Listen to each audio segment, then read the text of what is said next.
mga kaalyado ni Duterte. Pasok natin! Hague Netherlands sa mga dating miyembro ng gabinete ni FPRRD. Nag-wave man para di umattend sa confirmation of charges hearing, umaasa silang magbabago pa ang isip ng dating presidente. Yan ang Agenda Weekend Report ni Dexter Ganibe ng Abante. Nanghihinayang ang dating miyembro ng gabinete ni dating Pangulong Rodrigo Duterte sa desisyon niya na pinaboran ng ICC na huwag dumalo sa confirmation of charges hearing na magsisimula bukas. Pagkakataon sana na magkita-kita sila sa loob ng hearing room ng ICC. Regardless of what valid reasons you have, makakabuti rin sa well-being mo yan. Kasi isang taong ka na nakakulong, hindi mo nakikita yung mga kaibigan mo, yung mga supporters mo. At marami ang pupunta ron to attend the hearing. Sabi ni Atty. Salvador Panelo na dating tagapagsalita ng Pangulo, dadaluan niya siya sa hearing bukas kasama ang ilan sa mga malalapit na kaibigan at dating miyembro ng gabinete noon. Yung mga nakinabang, yung mga nakinabang nung panahon ni Digong. Siyempre mga kababayan ko, di ba? Nakinabang sila tatanaw ng utang na loob yung mga yan.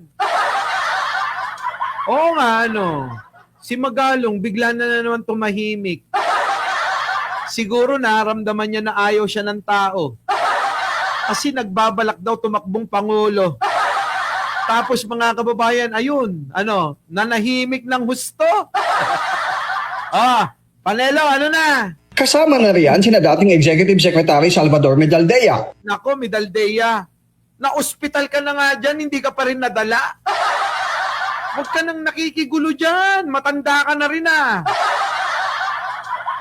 Sino ba yung mga anak nito? Yung mga anak, yung tatay nyo, pigilan nyo. Hindi pa nadadala, ilan na, di ba sinugod yan sa ospital dyan? Diyos ko, ewan ko kung ano yung binabalikan nila dyan. Feeling ko hindi si Digong naman. Attorney Martin Delga na dating LTFRB Chairman, dating PAGCOR President at CEO Attorney Alfredo Lim, dating BIR Commissioner Cesar Billy Dulay at iba pang malapit na kaibigan at cabinet members noon ng dating Pangulo. Siyempre, mga nakinabang kay Duterte. Meron akong seat doon sa gallery. Pati yung mga ibang miyembro ng kabinete, yung mga nauna na sa akin doon, manonood kami.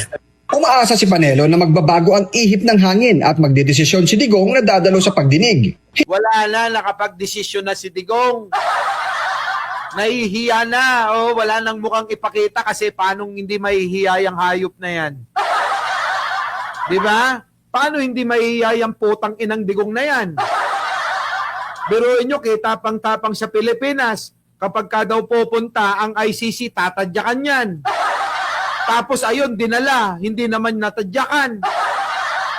Di po ba mga kababayan ko? Ayun! Wala nang mukhang ipakita. Totoo, kaya ayaw nang magpakita kasi wala nang mukhang ipapakita. Yung yabang niya, mga kababayan ko, nawala. Puro yabang, puro tapang-tapang, matapang lang sa kapwa Pilipino pagdating sa mga dayuhan na nangungurakot ng mga teritoryo, walang nagawa. Ay, nako, hiyang-hiya si Digong. Sabi ko nga sa inyo, kaysa ganyan yung nararamdaman mo, Digong, tapusin mo na yan. Hindi man sila makalapit, ang mahalaga niya ay makikita sana nila ang dating Pangulo na mag-iisang taon nang nakakulong sa The Hague at makita Para kaawaan nyo. Makita nyo yung ganyan. Ay, Rodrigo! Roa Duterte! Gaganong-ganon. Gusto nyo makita yung ganon? Oy, Alicia Duran, itong live na to, bigay nyo na to eto lang naman, bukas iba na. Tuloy, nahihiya pero wala namang hiya daw, sabi ni Augusto. ang tunay na pisikal na kalagayan ni Digong. Kasi ang dami lumalabas sa social media, yung itsura niya. Parang akala mo kawawang-kawawa na itsura niya. Oo nga daw, kita mo, tinatawanan ka pa ni Panelo. Sabi ni Panelo, ang dami kasing lumalabas sa social media. Na payat na payat at kawawang-kawawa na raw siya. sa isip-isip ni Panelo, bobo kasi yan si Digong eh. Kami na mga gabinete niya, hindi kami nakulong. Di ba? Ay, nako. Di ba? Oo. Para magkaroon din kami ng peace of mind at siya naman, para matuwa na nandun yung kanyang mga kaibigan.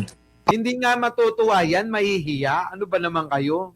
Hindi yan matutuwa, mahihiya. Sa ang daming mga sinabit binitawang salita na kesyo, babarilin daw niya, kesyo tatadyakan niya, kesyo sisipain niya. Wala namang nagawa eh. Ang mahigpit na taga-suporta ng dating Pangulo sa Senado na si Senador Robin Padilla Si Myong, ay hindi makakapunta sa The Hague dahil anya sa nakasesyon pa ang Senado. Kaya umaasa siya sa suporta ng mga kababayang Pinoy na titiisin ang lamig doon, maipakita lang ang pagsuporta sa dating Pangulo. Nasa na ba yun? Eto na sila, Robin. Oy, tiisin nyo raw yung lamig. Ganyan daw. Ayop, mga kababayan ko. Utos daw ng Diyos, sabi ng 5 taga-suporta ni Digong na nando doon. Ano yung utos ng Diyos? Putik na yan, gamit na gamit, ano?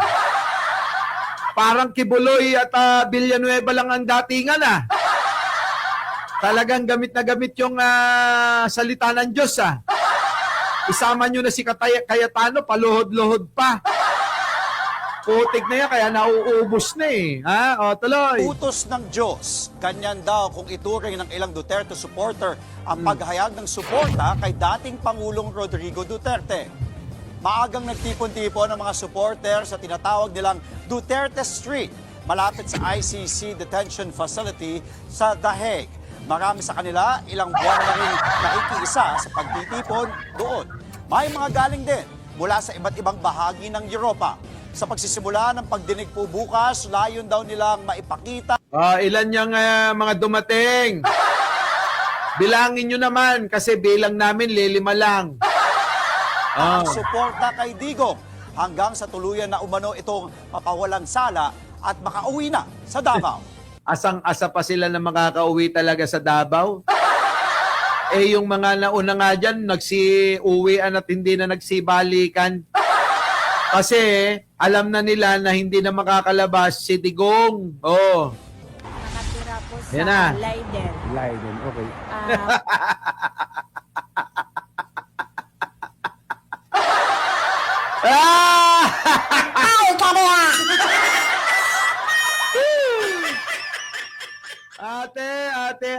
Ate. Sige ate. Tuloy mo, sayang naman yung pagpapaperm mo.